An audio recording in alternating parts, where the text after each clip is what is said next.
Okay, so what if there was basically a private court system for your home renovation nightmares? Today, we're going to dig into a really unique approach for resolving those classic conflicts between homeowners and contractors. It's a system that's designed to bring some fairness and order to an industry that, let's be honest, can be notoriously chaotic. I mean, we've all heard the horror stories, right? You save up for years, you've got 100 ideas pinned on Pinterest, you've picked out the perfect materials, and then, boom, disaster strikes. Communication just breaks down. Deadlines, they just evaporate. And suddenly, your dream kitchen renovation has turned into this massive financial and emotional black hole.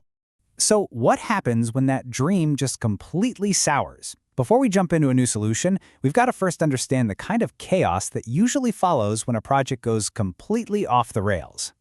And the result is often described as exactly that, chaos or public shaming. And you know what that looks like, right? It can be anything from scathing online reviews and, public callouts on social media, all the way to these really heated arguments. And in the worst cases, it means costly, drawn-out legal battles where there's just no clear or easy path to a fair resolution for anyone. But what if there was a different way, a structured process to stop that downward spiral before it even starts? Well, this is where an organization with a, let's just call it a memorable name, Make Contractors Great Again, or MCGA, comes in. They've introduced something they call the Attorney General Program. Now look, setting the name aside for a second, let's just focus on what this program actually does. So right off the bat, this is not a government agency. It's a private framework, one that's built for accountability and for resolving disputes. The whole goal here is to create a structured process that, on one hand, protects consumers, but also enforces professional standards for the contractors who are members. And yeah, this is a really crucial distinction.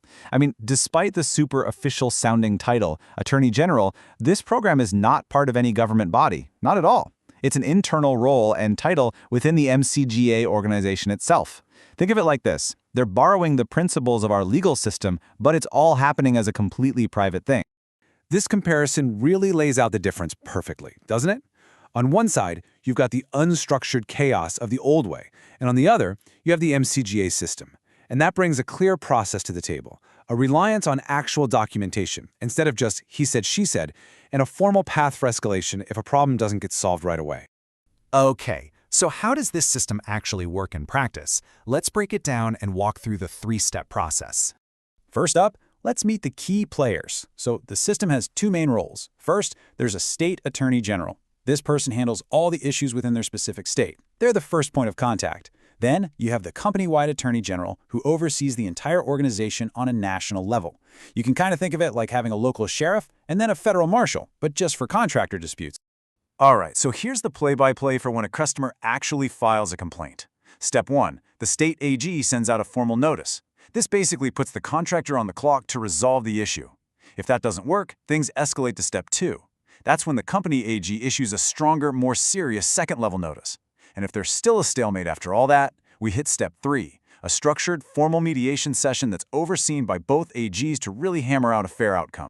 So we've seen the how, but what about the why, right? What is the ultimate goal of a system like this, and what are the actual real-world benefits? Not just for homeowners, but for the contractors too. You know, this quote really captures the entire philosophy behind the whole thing.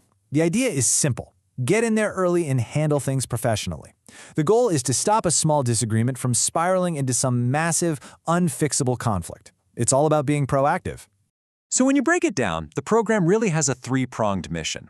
First, it's about protecting homeowners by giving them a clear path to get their issues resolved. Second, it's about upholding contractor standards, holding them to a higher level of accountability. And third, by doing those first two things, the whole point is to preserve and maybe even rebuild community trust in the industry. So at its core, this entire framework is really just built on one word: accountability. By creating a process that's predictable and documented, it gives everyone a little more peace of mind. Homeowners know there's a system they can actually turn to, and the good, reputable contractors have a fair process to protect their own name too. And all of this really leaves us with a pretty fascinating question to think about. I mean, sure, this program is specific to the contracting industry, but could this model, this idea of private internal accountability, could that be the future of how we build and maintain trust with professionals in all sorts of different fields? It's a pretty powerful idea to consider, isn't it?